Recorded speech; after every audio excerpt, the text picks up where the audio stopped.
That was wonderful. Thank you so much. Oh, what a great song. Oh, I got I got so lost in that I forgot where we were. Okay, it's my time to give the message. So good morning, everyone, and welcome on this gorgeous sunny morning. Whether you're joining us on Zoom or the live stream, I'm glad that you could join us today as we continue to celebrate Advent. Now, Advent is a journey to Christmas, a journey to renew through the birth of Christ, our own inner Christ. And today we lit 3 candles. The first was for hope and faith, the second was peace, and today's was love. Our hope and faith reside in God. Peace is the presence of God within us, and love is God in us and through us. The light that these candles emit is within us.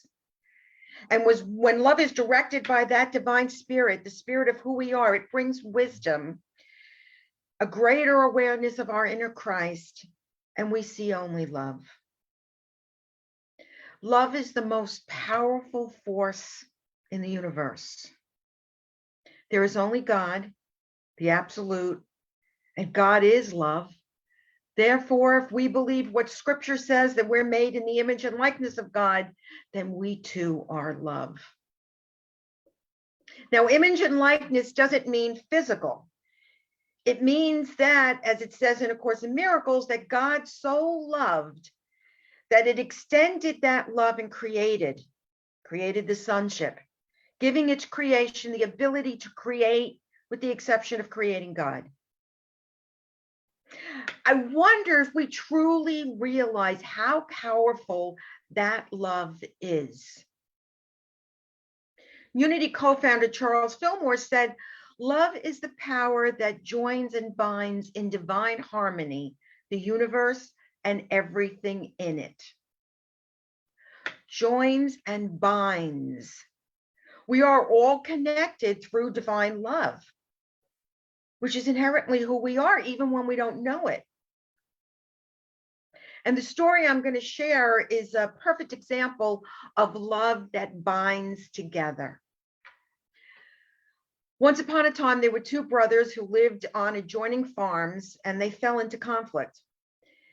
It was the first serious rift in 40 years of farming side by side, sharing machinery and trading labor and goods as needed without a hitch.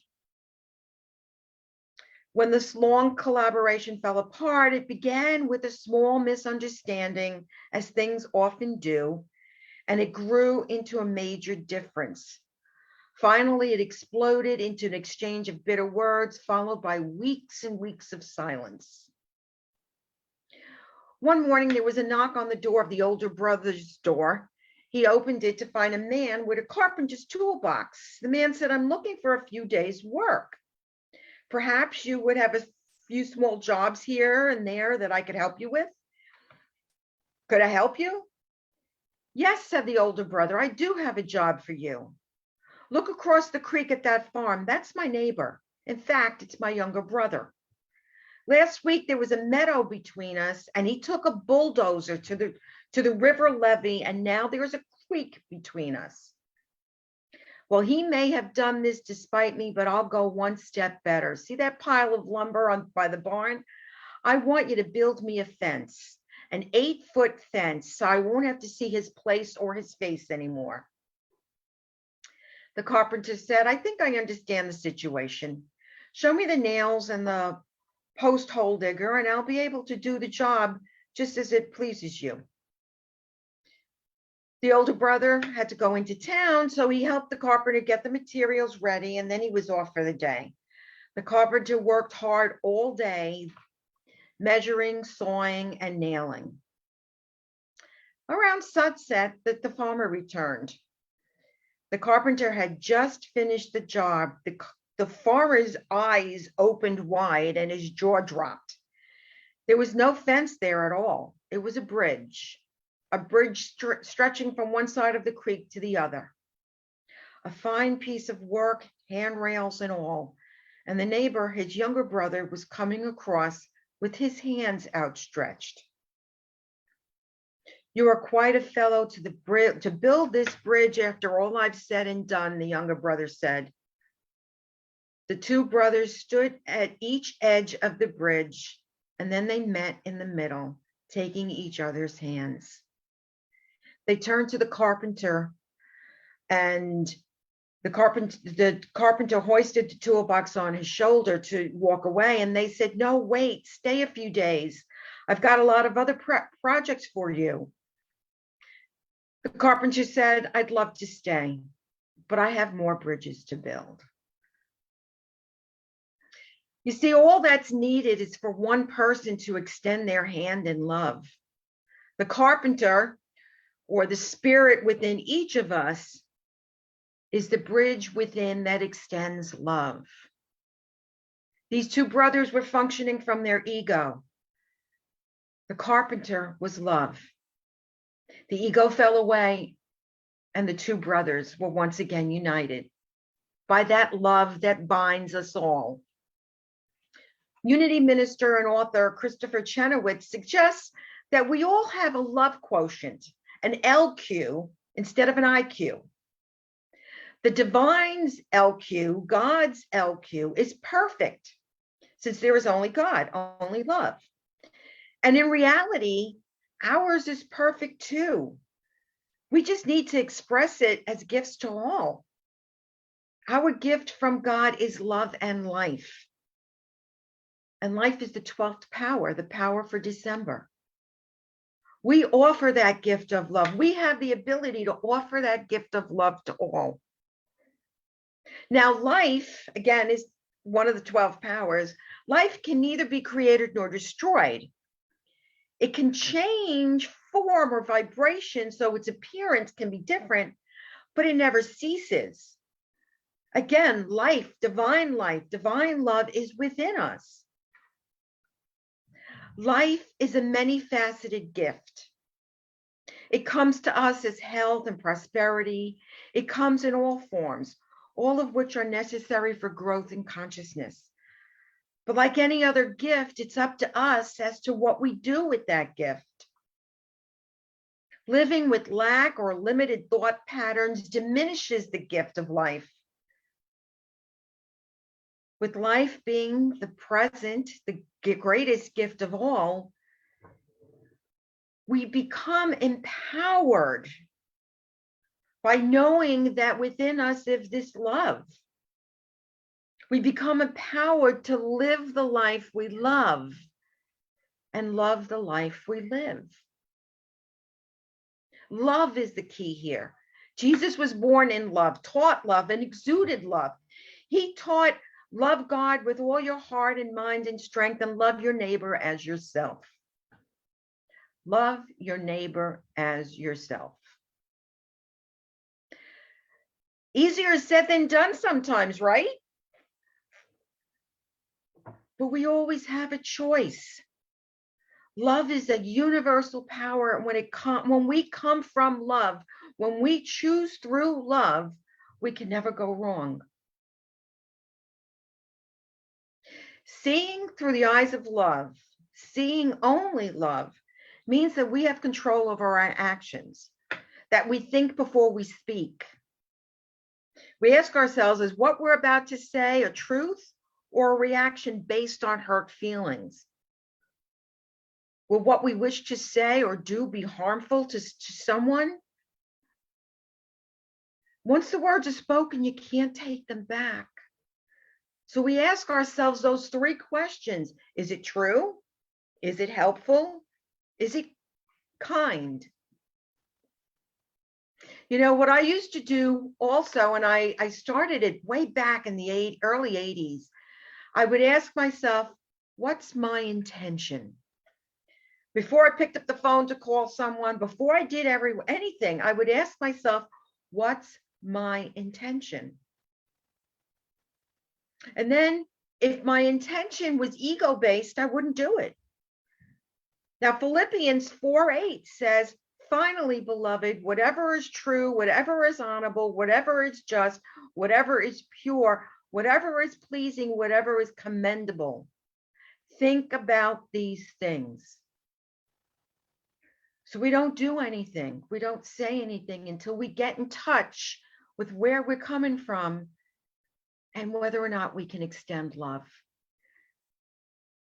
If we're not in a place to extend love, we can refrain from reacting. And even though we may be met with circumstances in our lives and in the world around us that causes us to be angry or resentful, these are opportunities for us to become a lighthouse, to shine the love that we are, to shine that out, to bring that light to others. It begins with us. Peace begins with us. Love begins with us. Within each and every one of us is an innate drive to love, an innate drive to experience divinity more fully. Going against that drive is the doings of the ego, and the ego would keep us far from love. You know, so many times we see egotistic love or egocentric love, which is, you do this for me and I'll love you. I do this for you, so you love me. That's special love. It's all based on the ego. Love is unconditional. And so our commitment is to pay attention to that innate drive within us to extend love, to be loving, to be love. Someone once wrote, until one is committed, there is hesitancy, the chance to draw back. Regarding all acts of an initiative and creation, there is one elementary truth, the ignorance of which kills countless ideas and splendid plans. That the moment one definitely commits oneself, then providence moves too. A whole stream of events issues from the decision, raising in one favors all manner of unforeseen incidents, meetings, and material assistance, which no one could have dreamt would have come their way. So what that all means is that once we commit ourselves to love, once we commit ourselves to living from our divinity, then the universe provides. All things fall into place, and our path is made clear and easy. Everyone here is committed. We're committed to our spiritual growth. We're committed to following the 5 unity principles, which guide us through life. We're all committed to following the teachings of Jesus, to following our older brothers and teachers' example. I've read once that a great practice to help us stay on course is to ask ourselves 2 questions. Where did I meet God today? And where did I miss God? And I can say that even simpler. When did I act loving today? Or when did I not act loving? We know within us when we're being loving and when we're not being loving. Part of being a follower of the teachings of Jesus is to constantly re-examine ourselves to find out how we can be at our best. It's not easy to look at ourselves openly and honestly, to admit when we've been unloving. The ego can be so insidious and rationalize anything, including rationalize being judgmental, unloving, unkind. But when we do that inner work, when we go within and really be truthful and honest with what's the driving force behind an action we're about to take, we can stop ourselves and reevaluate whether or not that action would be loving, and kind. Author and coach Brendan Bouchard says, What if our job was to leave evidence that we loved and inspired others? When we're living from our Christ self, we do just that. We love and inspire others just by our being. There are so many ways to extend love. It doesn't have to be something big or noticeable. It can be as simple as listening without interrupting, speaking without accusing or being judgmental, giving without expectation, answering without arguing, trust without wavering, forgive without punishing, promise without forgetting. Each little thing we do has a positive impact for all involved. It's living with honesty and integrity. It's being our true selves in the fullest sense of the word. Now, I found a story from Unity Archives that I'd like to share with you this morning as we close. And it's in the Unity vaults and can be found. It's called Love Came Down at Christmas. And this is it. God comes into our lives at Christmas in many different ways. Sometimes in a Santa Claus suit, as is this true story, which appeared more than 10 years ago. And I'm sure it's more than just 10. It was 10 years ago when the article was written in a Kansas City newspaper. And it says, Charles Howard was a department store Santa who used to visit children in the hospital after closing hours at the store. One year during the week before Christmas, he went to see Nancy, an emaciated polio victim who was being kept alive by motors, pumps, and an assortment of medical gadgets.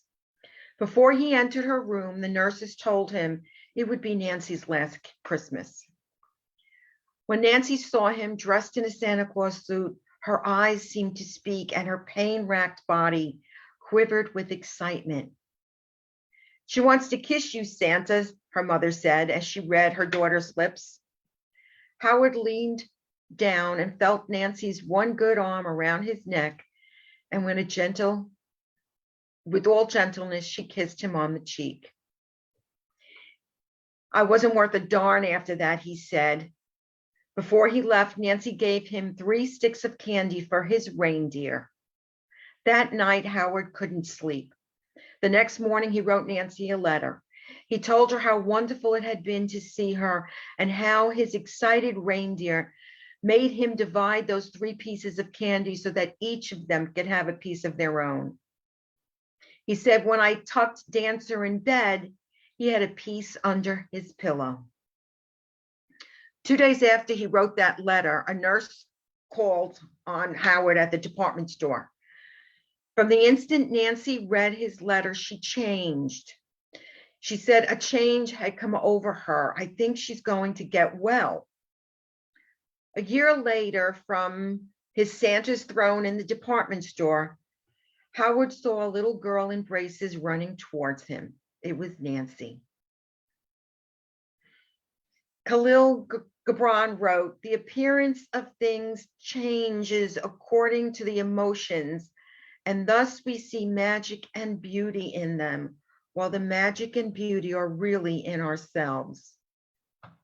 Howard had become a part of a miracle because he had opened himself to be a channel for the Christ potential within himself and let that healing energy that resulted flow freely into that sweet little girl.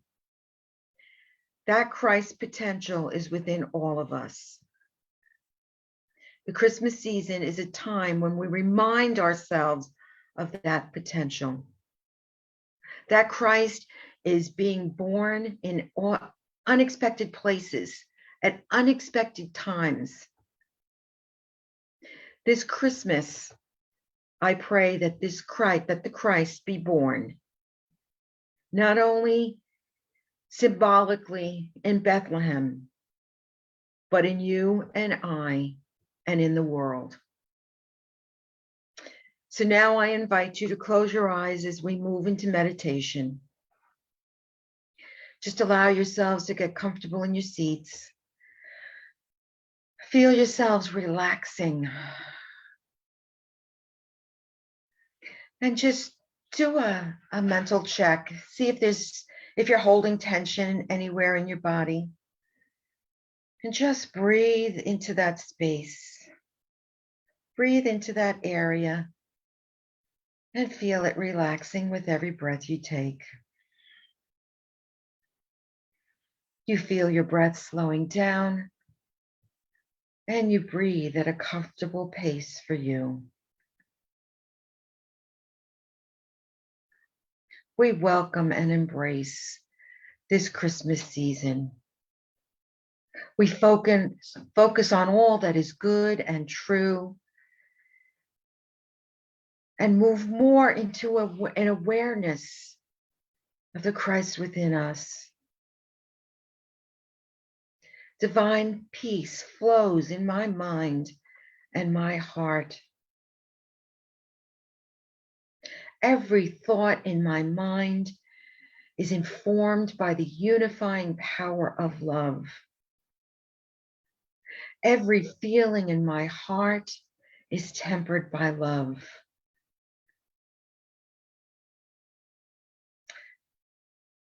I am peaceful. I am filled with divine peace as it flows in and through my mind and heart. By the power of divine love, I am a unifying presence. I am awakened in divine love and I am blessed, and I share this blessing with everyone I meet. Divine love stirs within and awakens my heart and mind. And I allow myself to be this presence of love that blesses others, that blesses all that I meet. I am a blessing to the world. I am love. I am awakened in love.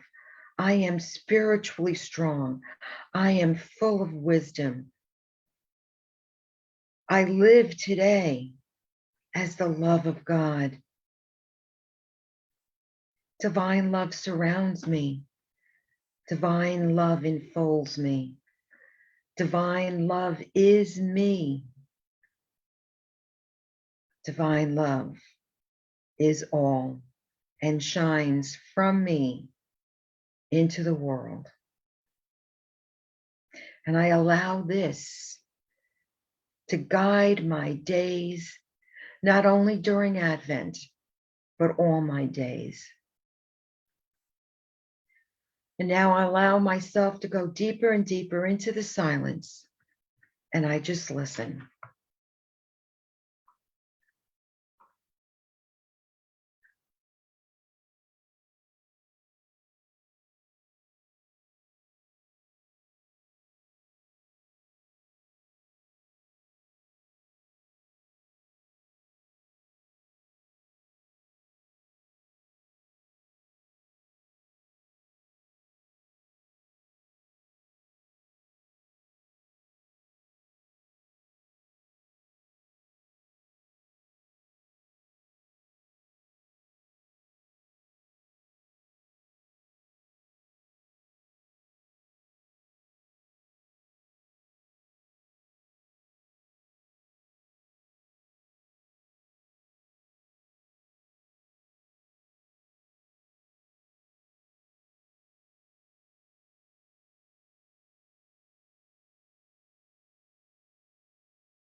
And now I invite you to bring to mind anyone who may be in need of prayer, including ourselves.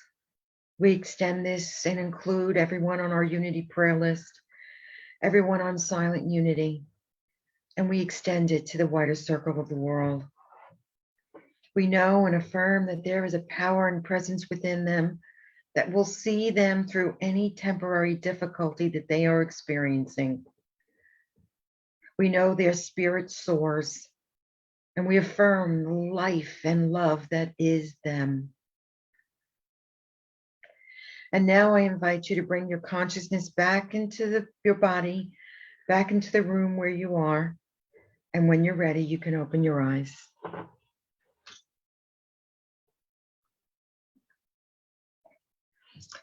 Welcome back. This is the time in our service where we have the opportunity to give.